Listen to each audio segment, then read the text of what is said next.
Welcome, my friend, to the warmth of Baker Street Ember.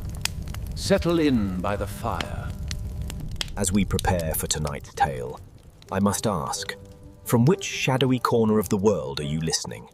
If you find comfort here, please subscribe and leave a like to support the channel. Now. London fog clung to the Thames like a shroud, muffling the cries of the rivermen and the distant chime of Big Ben. Inside 221B Baker Street, Holmes lounged in his mouse-colored dressing gown, his Stradivarius lying idle, his sharp eyes dulled by boredom. Then came the urgent knock. MRS. Hudson's voice announcing Inspector Lestrade, his face pale as chalk. Sir Reginald Hargrove, master of the Merchants' Guild, found dead in his locked study at Guildhall. A single gunshot, no weapon in sight. Door bolted from within. Scotland Yard saw suicide. The pressures of business too great. But Holmes saw an ember, the faint scent of exotic tobacco on the victim's collar. Not his usual shag. A spark that would ignite a conspiracy of betrayal and greed. From Baker Street, the fire spreads. Chapter 1.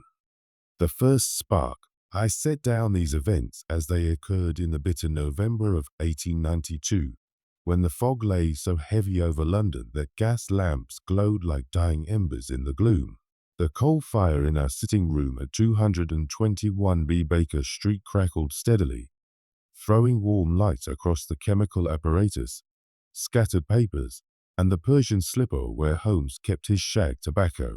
I had just returned from my rounds, the cold still clinging to my greatcoat like damp wool, when Mrs. Hudson's knock announced Inspector Lestrade.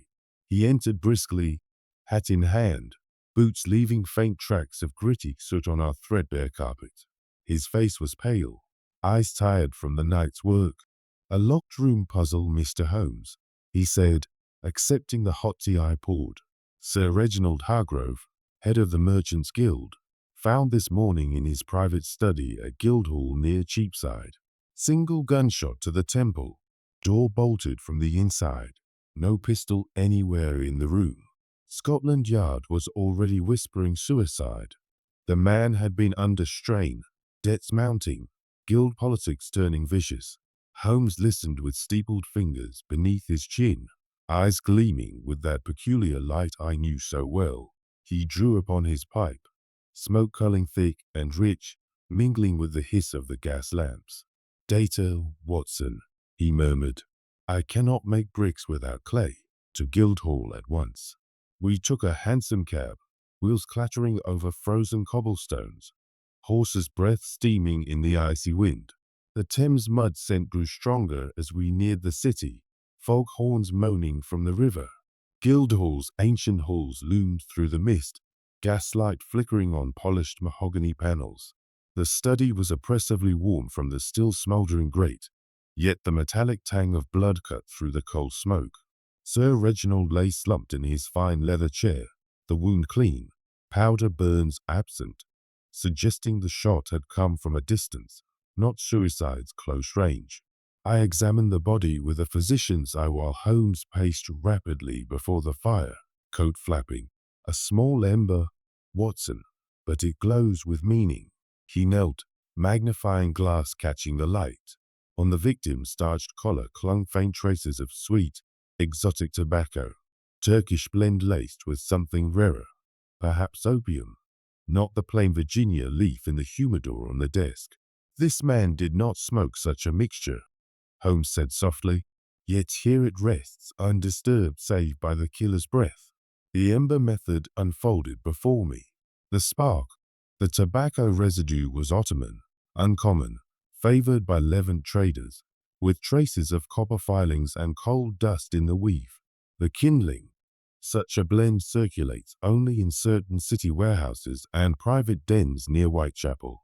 The flame, I recalled the Boscombe Valley mystery, where a man's cough carried opium-tainted ash that betrayed his secret meetings despite a perfect alibi. That villain, too, believed small traces invisible, yet they burned away his story like dry kindling. The blaze. Therefore Sir Reginald received a visitor who smoked this rare tobacco, one who left no footprint or calling card. Save this ember. The ember catches fire. Watson, do you see? Do you see, dear listener? You, dear reader, may have noticed what I missed at first. The window latch bore fresh scratches, as though forced then carefully reclosed. The study clock showed 9:17, yet Big Ben's distant chime had rung at that exact moment, and the clock ran 3 minutes fast. A smouldering detail. We spoke briefly with the guild secretary, Mr. Elias Thorne, a thin man with ink-stained fingers and the sharp scent of carbolic soap on his hands. He insisted Sir Reginald had been alone all evening, poring over ledgers. His voice trembled only slightly, but Holmes noted the fresh polish on his boots, recently cleaned. Another ember glowed. One ledger page carried a tiny smudge that looked like dried blood, the ink above it still tacky. Holmes plucked absently at his violin strings back at Baker Street later that night, the mournful notes blending with rain tapping the windows. I confess I could make nothing of the tobacco or the scratches. Did you? The suspects took shape in the fog. Thorne, the loyal but indebted secretary. Lady Hargrove, the elegant widow with expensive tastes. Mr. Victor Langford, rival merchant from Limehouse with smuggling whispers. Miss Amelia Croft, the niece and heir. Mr. Bertram Quill, guild treasurer with shaky accounts. Each had motive, means, opportunity. Class lines showed clearly. Opulent guild chambers against the ragged cries of newsboys outside. Victorian propriety in Lady Hargrove's veiled morning black when we called later. Holmes lounged in his chair, smoke culling. This detail smoulders, he said. It will ignite something larger. I invite you to pause here, dear listener. What would you deduce from the exotic tobacco, the window scratches, and the stopped watch? Fan this ember with me. What does it reveal? The first embers glowed in the darkness. The fire of truth had begun. Chapter 2. Gathering kindling. Looking back, I should have seen the threads of deception weaving even then, but the fog outside our windows at 221B Baker Street was no thicker than the one in my mind. The 17 steps creaked as we returned from Guildhall, the warm coal fire welcoming us with its crackling glow, and the faint scent of Mrs. Hudson's breakfast, strong tea and buttered toast, still lingering in the air. Holmes reached at once for his Persian slipper, crumbling shag tobacco into his pipe, the rough texture of it crumbling between his long fingers as smoke began to curl upward. Our first call was to Lady Hargrove in her Mayfair residence, the handsome cab jolting over cobbles slick with morning frost. The drawing room smelled of wet wool from drying coats and the sweet undertone of her preferred brandy. She received us in deep mourning black, gloved hands folded, voice steady as she denied any recent quarrel with her husband. Yet Holmes noted the fresh polish on the mahogany side table, recently cleaned with unusual care, and the handkerchief she pressed to her eyes carried that same exotic Turkish tobacco scent we had found on the dead man's collar. A small ember, Watson, Holmes murmured as we left, but it glows with meaning. We pressed on to Limehouse, where the air grew thick with horse manure, river mud, and the sharp tang of leather from the docks. Mr. Victor Langford, the guild's chief rival, met us amid towering bales in his warehouse, coarse rope bindings gritty under my fingers. He denied any knowledge of the rare tobacco blend, yet in his ashtray lay the unmistakable remnants of the same sweet, opium-laced mixture. His boots carried fresh Limehouse mud, reddish clay streaked with coal dust, though he swore he had spent the entire evening at his club in Pall Mall. Kindling gathered now. The contradiction smoldered. Back at Baker Street, a telegram from Lestrade arrived with copies of the guild ledgers. Under the hissing gas lamps, Holmes spread the pages across the table. The ink on several entries looked suspiciously fresh, yet the dates were weeks old. One column showed irregular imports of copper goods from the Levant, goods that matched the copper filings we had seen in the tobacco residue. Holmes's eyes gleamed as he traced the figures with a lean finger. I confess I could make little sense of the columns of numbers. Did you, dear reader? Our next visit was to Miss Amelia Croft, Sir Reginald's niece and presumptive heir, in her modest lodgings in Bloomsbury. The small sitting room was chill despite the modest fire, the air sharp with carbolic soap from her recent scrubbing of the hearth. She spoke softly of her uncle's kindness, yet her hands trembled when Holmes casually mentioned a telegram she had received from Bertram Quill, the guild treasurer, dated the very morning of the murder. She claimed it concerned a small family matter, but her eyes darted to the mantel where the folded paper still lay. That detail smolders, Holmes said quietly. What does it ignite in your mind, Watson? Bertram Quill himself we found in his cramped city office, surrounded by the scent of cheap cigarettes and fresh ink. The room was stuffy, the threadbare carpet worn under his pacing feet. He admitted to handling the guild's accounts, but denied any irregularity, though sweat beaded on his brow despite the icy draught rattling the windows.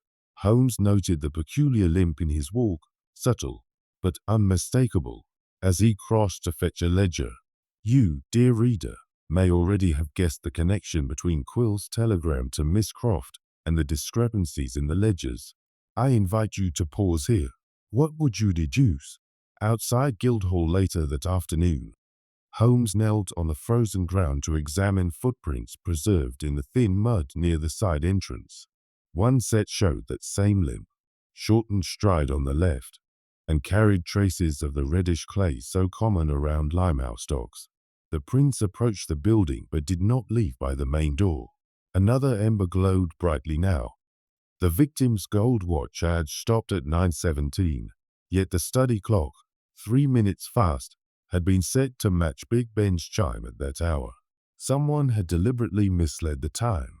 Holmes paced before our own fire that evening, energy returning to his languid frame. The evidence accumulates, Watson. Tobacco ash, window scratches, forged entries, a telegram, mud, a limp, a stopped watch. 4, perhaps 5 observations already. What do they tell you? The careful listener will have noticed the pattern emerging, the guild's inner circle bound by secrets and greed. Victorian class distinctions showed plainly. Lady Hargrove's silk and pearls against Quill's shiny elbows and frayed cuffs. Propriety demanded we tread carefully, yet Holmes moved without hesitation. Before Holmes speaks again, what would you deduce from the ash, the mud, the telegram, and the limp? The game's kindling was piled high now, contradictions rising like smoke in the fog-bound streets of London. The flames of deduction stirred, hungry for more fuel. Kindling gathered. Soon flames. Chapter 3. The smolder. The events pressed forward with gathering force. The November fog outside 221B Baker Street now thinning just enough to let pale sunlight pierce through, yet the haze of lies within the case remained as thick as ever. Holmes had risen early, already bent over the chemical bench, a faint acrid smell of reagents mingling with the ever-present shag tobacco as he tested a small scraping from the window latch. The gasogene bubbled softly beside him.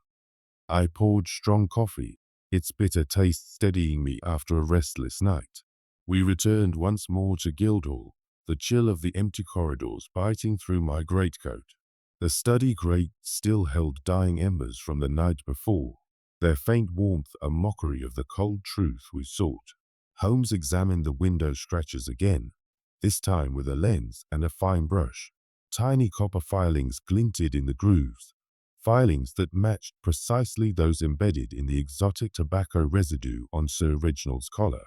A small ember, but now it connected to others. The ember method flared before me once more. The spark, the scratches were not random. Copper filings from a gilt seal press tool were pressed into the soft brass of the latch. The kindling. Such presses are kept only in the guild treasurer's office or the secretary's strong room, never in general circulation. The flame. This recalled the adventure of the speckled band to my mind, where a ventilator and a bell pull concealed a murderer's method. There Holmes had traced a single odd detail, the bed fixed immovably to the floor, through layers of deception, until the entire scheme burned away. revealing the stepfather's greed and the deadly snake. That case, too, turned on overlooked physical traces that the criminal believed safely hidden. The blaze. Therefore, the window had been tampered with from the inside after the shot was fired. The bolt drawn tight, the killer exiting by the very opening he had forced earlier. The ember catches fire. Watson, do you see? Do you see, dear listener? From this single connection, the smolder spread rapidly. Holmes produced the ledgers once more under the hissing gas lamps. The forged entries, those suspiciously fresh ink strokes, matched in pressure and loop formation the handwriting of Bertram Quill, the treasurer. Yet a second hand had added marginal notes. Elias Thorne's distinctive cramped script, the same that appeared on guild correspondence. The two men had worked in concert. Another ember glowed brighter. Lady Hargrove's handkerchief, with its trace of the rare tobacco, now linked to her known visits to a discreet opium den near Whitechapel, a place frequented by Levant traders who handled just such blends. Holmes had discreetly confirmed her presence there on the night in question through a quick telegram to a reliable informant. The contradictions mounted like rising smoke. Thorne claimed he had left Guildhall at 8 o'clock. Yet a newsboy outside St. Paul's had seen a limping man in a dark coat slip through the side gate nearer to 9. Quill's office desk bore the same copper filings on its edge, and his own limp, subtle but unmistakable, matched the prints in the frozen mud. Reflection. Looking back, that tiny scattering of copper filings taught me anew the supreme value of observation. In the speckled band, as I have set it down elsewhere, Holmes noticed the ventilator, the dummy bell rope, the saucer of milk, each a small ember that, fanned together, blazed into the revelation of a calculated murder for inheritance. Over 100 words might be spent tracing how one overlooked physical detail and did an elaborate plan built on secrecy and misdirection. The criminal mind so often forgets that the material world remembers. A scratch, a speck of dust, a mismatched ash. Observation is the match. Without it we grope blindly in fog. Deduction fans cold facts into irresistible flame. Dear listener, pause and ask yourself, what small detail in your own surroundings smolders, waiting for you to notice? The room felt stuffier now, the textures vivid, the smooth cold brass of the latch under Holmes' fingers, the gritty soot on the windowsill, the worn leather of the victim's chair still bearing the imprint of his final slump. Big Ben chimed distantly through the fog, each stroke a reminder that time itself had been tampered with in this room. Miss Croft's telegram from Quill, we learned upon pressing her again, had not been about family matters at all. It urgently requested a meeting to settle the copper accounts before the audit. Her innocence seemed clearer. She had been kept in the dark, but her fear was palpable. The careful listener will have noticed, Holmes said, eyes glittering, that every path now leads back to the guild's inner circle. Fan this ember with me, dear reader. What betrayal does the copper filing, the limp, and the forged ink ignite in your mind? You, dear reader, may have already connected Thorne's limp to the footprints I had overlooked at first. I confess the significance dawned slowly upon me. Did it dawn more quickly upon you? The embers smoldered fiercely now. Smoke was rising. Chapter 4. Fanning the flames. I have remarked before upon Holmes' singular gifts, but never were they displayed with such relentless energy as in the days that followed our discovery of the copper filings. The fog had lifted somewhat over London, yet a sharp icy wind still cut through the streets as we set out once more, determined to test the theories now smouldering in Holmes' mind. At 221B the coal fire burned steadily, its warmth contrasting the chill that had settled in my bones. Holmes, however, seemed impervious, his mouse-colored dressing gown discarded as he paced rapidly before the hearth, eyes alight. Our first move was back to Limehouse. The hansom cab rattled over uneven cobbles, past warehouses reeking of horse manure, salt river mud, and oiled leather. Victor Langford met us in his cluttered office, the air thick with the tang of gunpowder from nearby docks and the faint sweet residue of the exotic tobacco still clinging to an ashtray on his desk. Holmes confronted him directly with the tool match.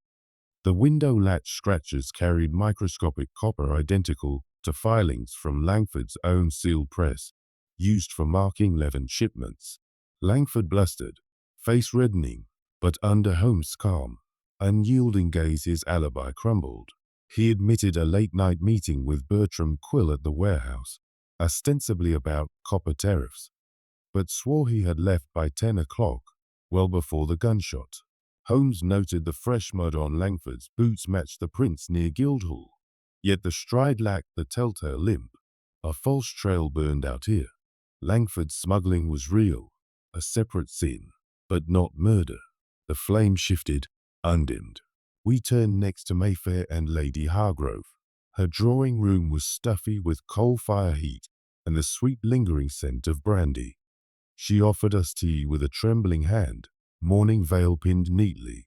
Holmes fanned the tobacco ember without mercy. The blend on her handkerchief, on her husband's collar, traced to the very Whitechapel dent she visited twice weekly. She paled, admitting the habit but insisting it was private relief from her husband's coldness. When pressed on the night of the murder, she claimed solitude, yet a discreet cabman's log, obtained by telegram, placed her hansom near Guildhall at 8:30. Another red herring singed away. Her visits had funded minor guild embezzlements through her pin money, but she had no hand in the killing. Her grief, at least in part, seemed genuine. The true flame burned brighter elsewhere.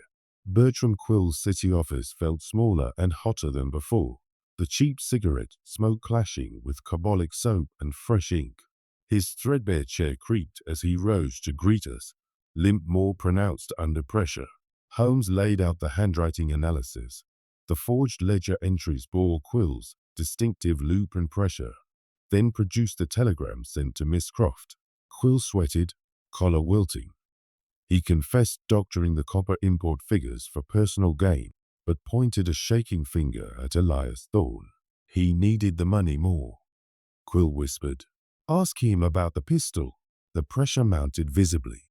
Quill's eyes darted to the window, where rain now lashed the panes, hissing like gas lamps. Holmes leaped up suddenly, energy surging. "The game is afoot, Watson, and nearing its crisis." We found Miss Amelia Croft once more in her Bloomsbury rooms, the small fire barely warming the chill air. Her worn leather gloves lay on the table.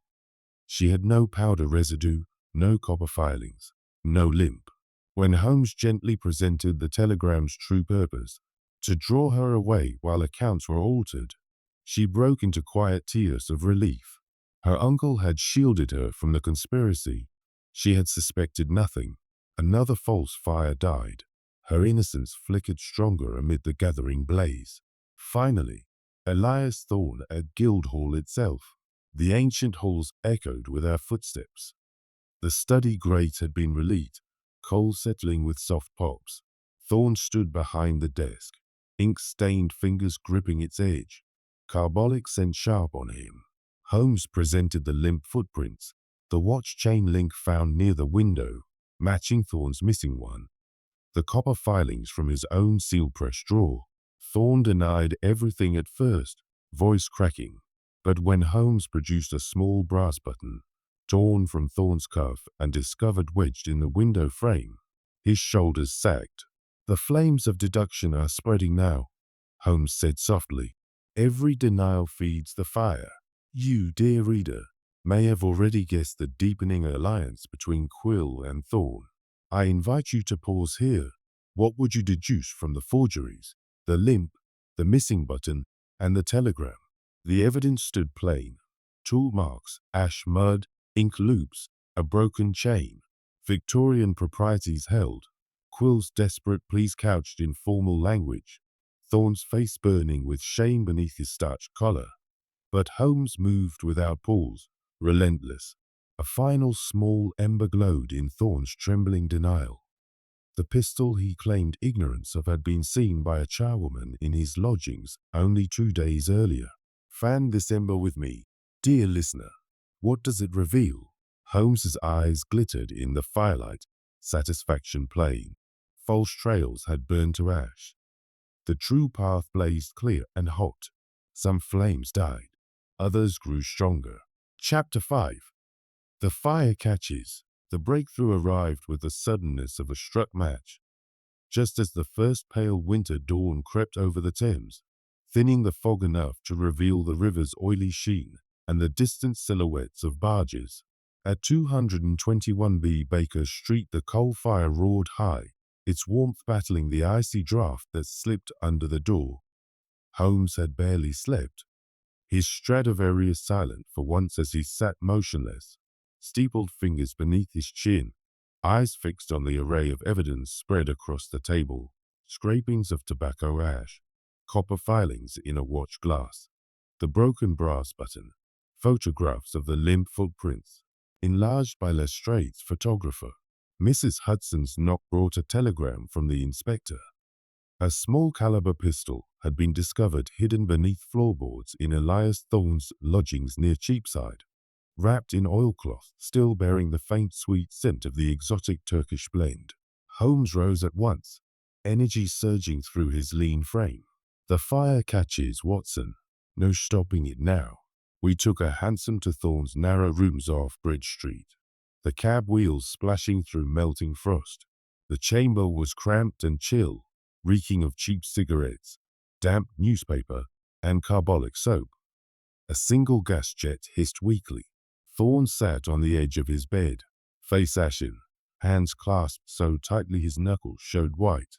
Lestrade stood by the door with two constables, the pistol, already tagged and wrapped, lying on the table like an accusation. Holmes lifted the weapon carefully, turning it in the dim light. The ember method blazed forth once more. The spark, fine traces of the same Ottoman tobacco ash were ground into the trigger guard and hammer, as though the shooter had handled the pistol immediately after smoking. The kindling. The grip bore a faint smudge of fresh ink in Quill's distinctive blue-black shade, ink used only for gilt ledgers, not ordinary correspondence. The flame. This recalled the Musgrave ritual to my mind, where a hidden compartment in an ancient oak chest concealed both treasure and treachery. Their Holmes had traced a single overlooked physical detail, the position of a glove, through ritual and history until the entire murderous scheme burned away, exposing Brunton's fatal greed and the butler's complicity. That case, too, turned on small material traces the criminals believed safely obscured. The blaze. Therefore Elias Thorne had fired the fatal shot, supplied with the weapon by Bertram Quill, who in turn had received it, along with the rare tobacco distraction, from Lady Hargrove. The ember catches fire, Watson. Do you see? Do you see, dear listener? The major connection flared bright. The Guild's copper import ledgers had been systematically falsified for over a year, siphoning thousands into private accounts. Sir Reginald had discovered the scheme during a late-night audit. Confronted with proof, the conspirators chose murder over exposure. Lady Hargrove provided the tobacco-laced cigarettes to calm her husband's nerves and mask the visitor's scent. Quill arranged the forged entries and the pistol. Thorne, desperate for funds to cover his own debts, executed the act, using the window trick to simulate a locked room suicide. Holmes turned to Thorne, voice calm but inexorable. You limped to the side entrance, entered by pre-arrangement, shot Sir Reginald from across the desk, drew the bolt with a wax string pulled through the keyhole, exited by the window you had earlier forced, then reclosed it from outside. The string residue, coarse and waxed, still clings to the bolt. Your missing watch chain link wedged in the frame confirms it. Thorne's shoulders slumped. He made no further denial. Tears cut tracks through the grime on his face as he whispered, Quill planned it all. I only wanted the money. Lestrade stepped forward to make the arrest, handcuffs clicking coldly in the stuffy room. The confrontation spread like wildfire. We hastened to Quill's city office, where the treasurer sat behind his desk, cheap cigarette smouldering between trembling fingers. When Holmes laid out the ink-smudged grip and the ledger forgery side by side, Quill's defiance crumbled into frantic excuses. It was only borrowing. The guild owed me, before collapsing into silence. Lady Hargrove, summoned to Scotland Yard, confessed her part in a tearful rush. The opium habit had driven her to minor embezzlement, and fear of ruin had bound her to the plot. You, dear reader, may have noticed earlier that the pistol's rifling marks matched the wound's clean entry, fired from 5 or 6 feet, not contact range as suicide would demand.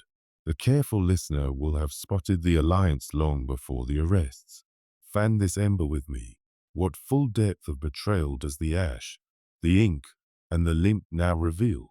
Before Holmes spoke the final connections, what would you have deduced from the tobacco ash ground into the trigger, the treasurer's ink on the grip, and the secretary's limp matching the prints? Holmes saw it instantly. How long before you did? The room grew warmer with the blaze of revelation, the icy wind outside no longer able to chill us. London's geography had played its part, Whitechapel dens supplying the tobacco, Limehouse mud on boots, Cheapside lodgings hiding the weapon, but now every shadow stood illuminated. The fire had caught. Nothing could extinguish it now. Chapter 6. Spreading blaze. With the arrests made and the initial confessions secured, the blaze of truth spread swiftly through the shadows that had long shrouded the Merchants' Guild. At Scotland Yard the next morning the air was thick with coal smoke from the basement furnaces, the chill of the stone corridors biting despite the hissing gas lamps overhead. Lestrade's office felt smaller than usual, crowded as it was with ledgers, telegrams, and the 3 principal suspects now held in adjoining cells. Holmes stood by the narrow window, watching the weak winter sun struggle through the thinning fog over the Thames, while I sat with notebook open, pen poised, determined to capture every revelation. The past secrets poured forth like smoke dispersing after a long smouldering fire. Lady Hargrove, pale but composed in her cell, confessed first under the gentle pressure of Holmes' questions. She had been drawn into the scheme not by greed alone, but by the ruinous cost of her opium habit, supplied discreetly through Whitechapel contacts who traded in the very Turkish blend we had traced. Sir Reginald had begun to suspect her extravagance. To keep him placated, she had brought him the same laced cigarettes on the night of his death, hoping the mild euphoria would dull his scrutiny of the accounts. Instead, it masked the arrival of Elias Thorne, who entered by pre-arrangement through the side gate. Bertram Quill, the architect of the financial deception, spoke next in a low, broken voice. For 18 months he had falsified the copper import ledgers, diverting thousands into private accounts shared with Thorne. The sums were modest at first, enough to cover Quill's gambling debts and Thorne's pressing creditors, but grew bolder as the guild prospered. Sir Reginald's unexpected late-night audit had uncovered the discrepancies. Confronted in his study, the 2 men realized exposure meant ruin. The locked room illusion was Quill's idea. The wax string through the keyhole, the forced window reclosed from outside, the exotic tobacco to suggest an outsider or suicide by misadventure. Thorne's role had been the simplest and most brutal. Desperate for funds to save his family home in the suburbs, he had accepted the pistol from Quill and fired the single shot from across the desk. His limp, old wound from a childhood accident had betrayed him in the frozen mud outside. The missing watch chain link wedged in the frame sealed his guilt. Miss Amelia Croft, we confirmed, had been kept entirely ignorant. Her telegram from Quill had been a ruse to ensure she remained at home while the crime unfolded. The blaze illuminated every hidden corner. Victor Langford's smuggling, though illegal, proved unconnected to the murder. His rivalry with Sir Reginald had been mere business friction, not murderous intent. The guild itself stood revealed as a victim of its own trusted officers. Fresh audits already underway promised to restore the diverted funds. Transformations were evident on every side. The criminals, once secure in shadow, now hunted and exposed. Miss Croft, from fearful innocent to relieved heiress poised to lead the guild with honor. London itself, fog-shrouded and secretive, beginning to breathe clearer air as dawn strengthened. Holmes's languid boredom of weeks past had ignited into triumphant focus, now easing into quiet satisfaction as the case closed. Reflection, that persistent ember of the tobacco ash, clinging to collar and trigger alike, reminded me once again how powerfully observation pierces deception. In A Study in Scarlet, as I recorded long ago, Holmes traced a single pill's composition and a cab's wheel marks across an ocean of vengeance. Over 100 words might be devoted to how one overlooked physical trace, the word rash scrawled in blood, unlocked an entire transatlantic vendetta, burning away layers of false identity and motive until Jefferson Hope stood revealed. The criminal mind errs fatally in believing that small material clues can be ignored or erased. They're the kindling truth requires. Deduction fans them into blaze. Dear listener, consider this. Every overlooked detail in your daily path may smolder, waiting only for your notice to illuminate hidden truths. What ember have you passed by today? The office grew warmer as the fire in the grate caught fresh coal, crackling softly. Textures pressed upon the senses, the smooth mahogany of Lestrade's desk, gritty soot on the window ledge, the coarse wool of Thorne's prison jacket visible through the barred door. Big Ben told the hour, each stroke echoing across the river like a knell for deception. A final secret emerged. The string used on the bolt had been taken from Quill's own office supplies, coarse twine for binding ledgers, waxed for strength. Its residue, microscopic but unmistakable under Holmes's lens, completed the chain. The blaze illuminates what had long been hidden in shadow, Holmes said quietly, turning from the window. Every lie reduced to ash. You, dear reader, may have anticipated the string mechanism once the window scratches were reconsidered. I confess it escaped me until Holmes pointed to the wax flecks on the bolt. Did you see it sooner? Fan this last spreading ember with me. What depth of past betrayal and motive does it now fully reveal? The evidence stood complete. Ash, ink, limp, string, filings, telegram. What did they tell you in the end? The blaze spread. Every shadow revealed. Chapter 7. The Conflagration. The final reckoning came on a crisp afternoon when the last wisps of fog had burned away from the city, leaving London's spires sharp against a pale sky. We assembled once more in Sir Reginald's study at Guildhall, the very room where the crime had occurred. The grate had been freshly lit. Coals crackled and settled with soft pops, throwing warm light across the mahogany panels and the now spotless desk. Inspector Lestrade stood near the door with two sergeants. Lady Hargrove, Bertram Quill, and Elias Thorne sat in chairs arranged in a semicircle, wrists manacled, faces drawn. Miss Croft and Mr. Langford attended as witnesses, the former composed, the latter visibly relieved to be peripheral to the tragedy. I took my accustomed place near the fire, notebook open, while Holmes paced slowly before the hearth, his lean shadow stretching long across the polished floorboards. The air carried the mingled scents of fresh coal smoke, the metallic tang of old blood long scrubbed away, and the faint lingering sweetness of Turkish tobacco that still clung to Quill's coat despite days in custody. Holmes stopped, turned, and regarded each suspect in turn with eyes that seemed to burn brighter than the fire behind him. Gentlemen and madam, he began quietly, the truth blazes forth. No darkness can survive such light.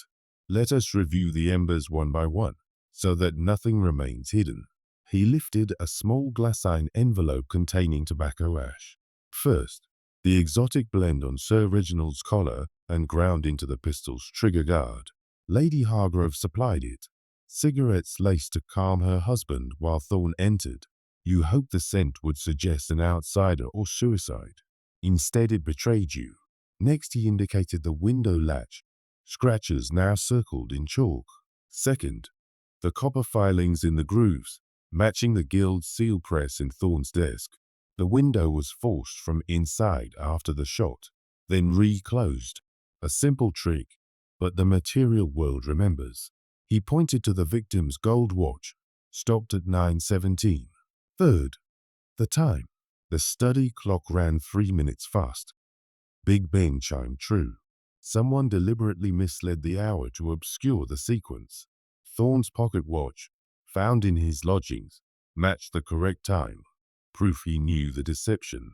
Holmes spread the ledgers open. Fourth, the forgeries. Quill's distinctive ink loops and pressure. Thorne's cramped marginal notes. Thousands diverted over 18 months.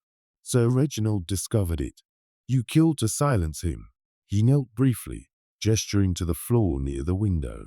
Fifth, the limp footprints in frozen mud, Thorne's old injury, and the missing watch chain link wedged in the frame when you climbed out.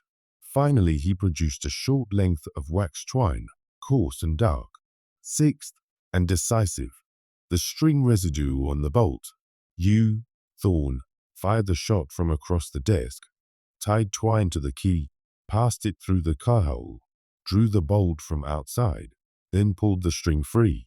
The mechanism so clever in conception, so fragile under observation. The ember method reached its climax. The spark, the wax string flex, almost invisible to the naked eye. The kindling, twine identical to that in Quill's ledger binding supplies. The flame, this recalled the Thor Bridge case, where a similar weighted string device staged a suicide to mass murder. There the criminal's ingenuity failed against a single overlooked detail, the stone in the pocket, and Holmes's method burned through the deception to reveal Gibson's guilt. That villain, too, believed physics and misdirection would protect him. Observation proved otherwise.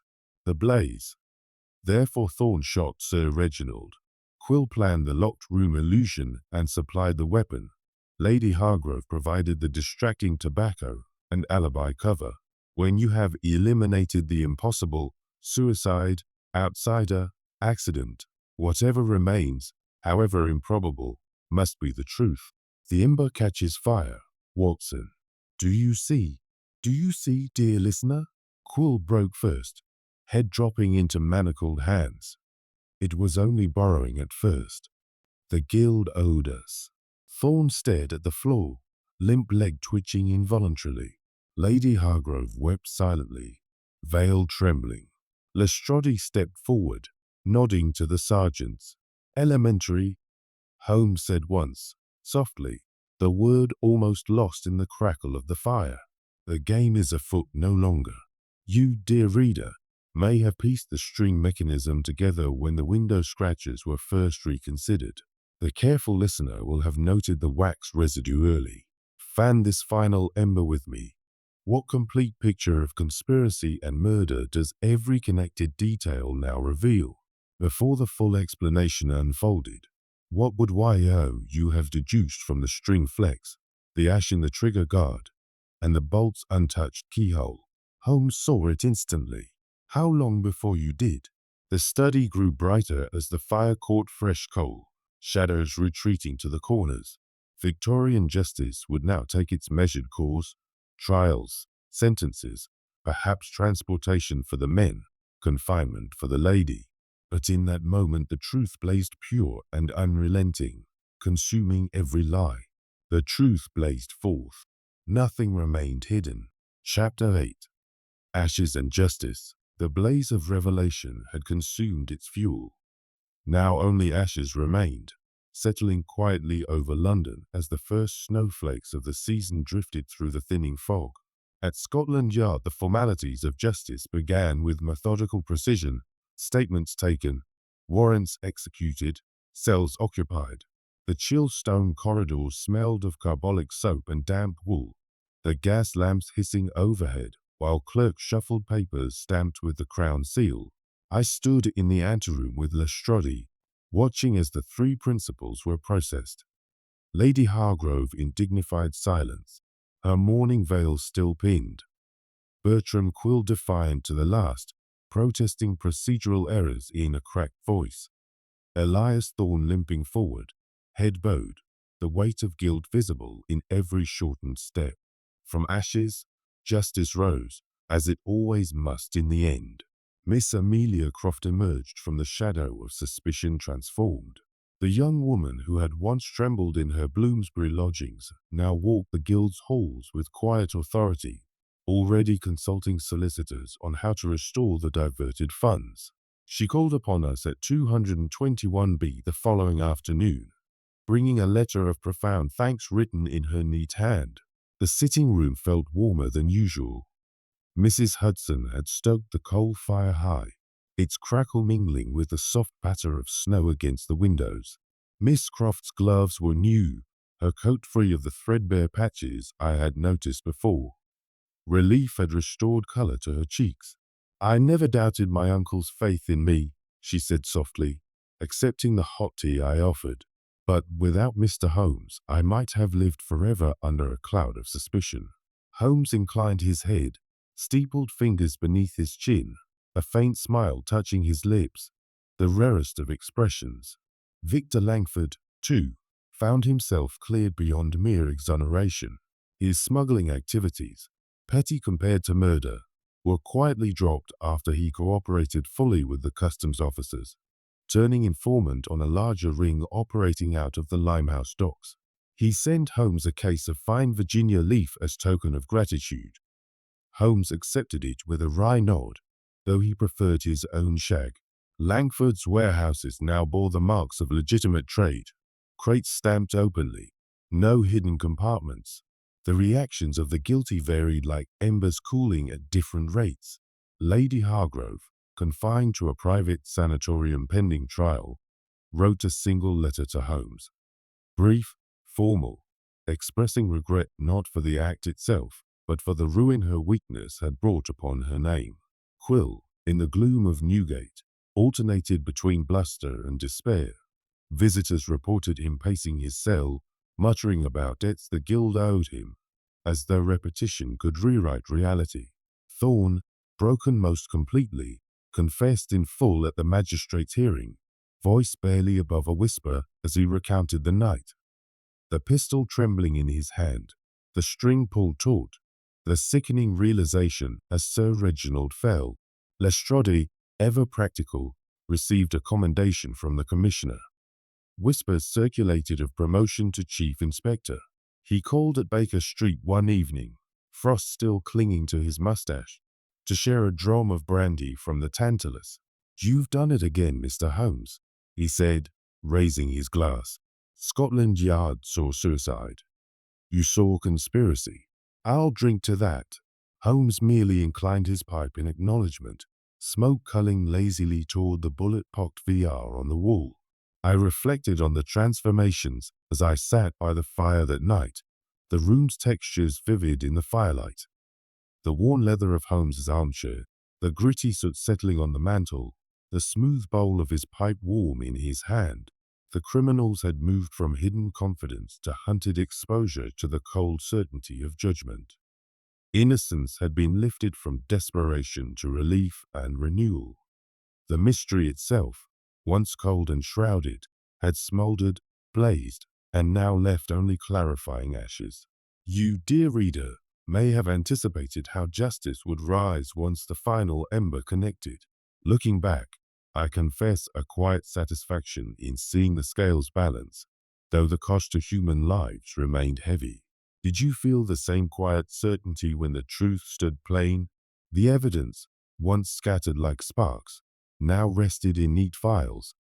Tobacco ash, copper filings, string residue, forged ink, limp footprints, all catalogued, all irrefutable. Victorian law would grind slowly, but inexorably.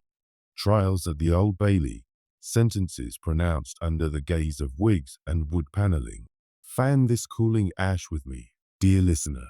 What lingering spark of transformation speaks to you most? The redemption of the innocent, the fall of the guilty, or the quiet return of order to the guild's ancient halls? London breathed easier. The snow fell thicker outside, muffling the clatter of hansom cabs and the distant chime of Big Ben. From ashes, justice rose. Chapter 9. Embers cool. The case closed as quietly as a fire banked for the night, its fierce heat giving way to steady, comforting warmth. London wore a thin mantle of snow now, muffling the clatter of hansom cabs and softening the harsh outlines of the city's spires. At 221B Baker Street, the coal fire burned low and steady, casting a gentle glow across the familiar clutter. Scattered papers, chemical apparatus, the Persian slipper half full of shag tobacco. Holmes lounged in his armchair, legs stretched toward the hearth, pipe drawing slowly. I sat opposite, journal open on my knee, pen moving with deliberate care as I set down the final notes of the affair. The transformations wrought by truth were plain to see. Miss Amelia Croft had stepped fully into the light of her inheritance. No longer the frightened niece shadowed by suspicion, she now presided over the Merchants' Guild with calm competence. Telegrams arrived daily at Baker Street, updates on restored ledgers, recovered funds, new trade agreements signed under her hand. She had visited us only the day before, bringing a small but exquisite silver inkstand as token of gratitude. "The Guild will honor my uncle's name again," she said, voice steady, eyes clear. The threadbare gloves and trembling hands of our first meeting were gone. In their place, quiet authority and the faint scent of fresh lavender water. Victor Langford, too, had turned a corner. His warehouses along the Limehouse docks now bore the marks of legitimate commerce. No hidden compartments, no whispered smuggling rings. Cooperation with the customs officers had earned him leniency. In return, he had closed the back channels that once fed his illicit trade. A second gift arrived for Holmes. A sealed tin of fine Turkish leaf, the very blend that had first sparked our investigation. Holmes accepted it with a wry smile, though he would doubtless continue to prefer his own rough shag. "A curious memento," he murmured, setting the tin beside the bullet-pocked VR on the wall. The guilty, by contrast, cooled in the shadow of judgment. Lady Hargrove awaited trial in a private sanatorium near Hampstead Heath, her letters to friends marked by formal regret rather than true remorse. Bertram Quill, confined in Newgate, had fallen silent after his initial bluster. Visitors reported him staring at the cell wall, as though the weight of his forgeries had at last crushed the last spark of defiance. Elias Thorne, most broken of the three, had pleaded guilty at the earliest hearing. His limp carried him slowly to the dock. His voice, when he spoke, was barely audible. Transportation loomed for the men, perhaps Australia or Van Diemen's Land, while Lady Hargrove faced a quieter, but no less final exile from society. Lestrade's promotion to Chief Inspector had been confirmed. He called once more at Baker Street, frost still on his coat, to share a final brandy. "The Yard owes you another debt, Mr. Holmes," he said, raising his glass. Holmes merely inclined his head, smoke culling from his pipe. The inspector's brisk military bearing had softened slightly with success.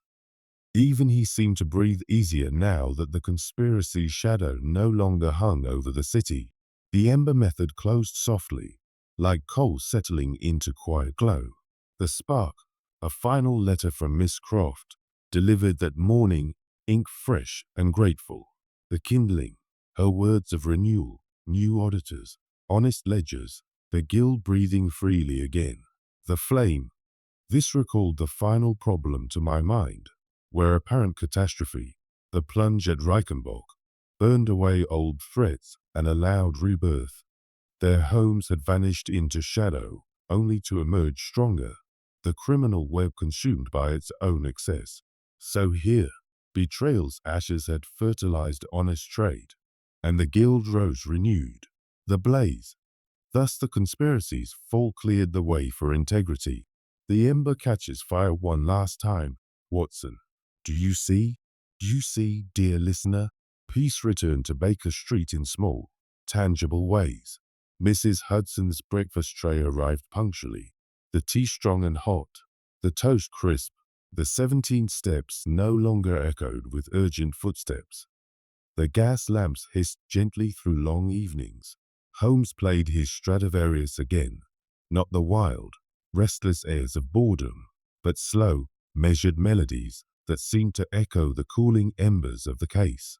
You, dear reader, may have foreseen these quiet renewals once the guilty stood exposed. Looking back, I confess a deep satisfaction in watching order restore itself, the innocent lifted up, the guilty brought low, the city moving forward unburdened. Did you feel the same gentle relief when the final threads tied themselves? The evidence, once blazing, now rested in archives. Ash samples, string fragments, forged pages, all neatly filed, their work done. Victorian life resumed its measured rhythm, telegrams exchanged, ledgers balanced, snow falling softly on cobblestones. Fan this cooling ember with me, dear listener. What gentle peace does it reveal? The healing of broken trust, the quiet triumph of observation, or simply the return of ordinary days? The embers cooled at last. London breathed easier. Chapter 10. By the fire at Baker Street, the snow had thickened through the night, blanketing Baker Street in soft silence broken only by the occasional muffled clop of a horse's hoof and the distant chime of Big Ben marking the late hour. Inside 221B, the coal fire burned with steady, contented warmth, its flames dancing low and gold across the familiar room. The chemical bench still faintly acrid, scattered papers neatly stacked for once, the Persian slipper resting beside Holmes's armchair half full of shag tobacco. Holmes lounged in his mouse-colored dressing gown, legs stretched toward the grate, pipe drawing slowly. Thin blue smoke curled upward to join the shadows near the ceiling. I sat opposite in my usual chair, journal closed at last, a glass of hot brandy in my hand, the sweet burn of it steadying me after weeks of restless nights. Mrs. Hudson had retired long ago, leaving only the gentle hiss of the gas lamps and the soft crackle of settling coals. A fresh telegram from Miss Croft lay on the table between us, brief, grateful, reporting the guild's first honest quarter under her stewardship. Langford's reformed warehouses hummed with legitimate trade. Lestrade's promotion had been gazetted. Even the guilty, now awaiting sentence, had ceased their futile protests. The case had burned itself out, leaving only quiet embers and the deep satisfaction of truth revealed. Holmes drew on his pipe, eyes half closed, the firelight catching the peculiar gleam I knew so well. "You know my methods, Watson," he said softly. "The world is full of obvious things which nobody observes. Yet it is those very trifles, the ash on a collar, the filings in a scratch, the wax on a bolt, that fan the first spark into blaze." I nodded, watching the coals shift. This affair has taught me that anew. Every detail mattered. Every overlooked ember proved decisive. He smiled faintly. "Precisely. Consider the tobacco ash, the single thread that tied Lady Hargrove's vice to Thorn's hand on the trigger, or the copper filings, so small they might have escaped any eye, but one trained to see. The criminal mind errs always in the same way. It believes the material world forgets, that small traces vanish like smoke. They do not. They smolder, waiting only for the observant to fan them into flame." He leaned forward slightly, gesturing with the stem of his pipe. "Recall the Hound of the Baskervilles. A single footprint in phosphorescent mud. A glimpse of a hound that was no hound at all. Yet those trifles burned away centuries of superstition, revealing Stapleton's greed and his clever mask of legend. Over 100 words might trace how one overlooked physical clue, the staple on the portrait, unlocked the entire scheme of inheritance and murder. The villain thought the moor's mists would hide him. Observation pierced the fog. I sipped my brandy, the metallic warmth spreading through me. And here, too, Quill and Thorn believed the locked room, the forged ink, the staged suicide would shield them. But the string residue, the limp in frozen mud, the ink smudge on the grip, each ember connected until the blaze consumed every lie.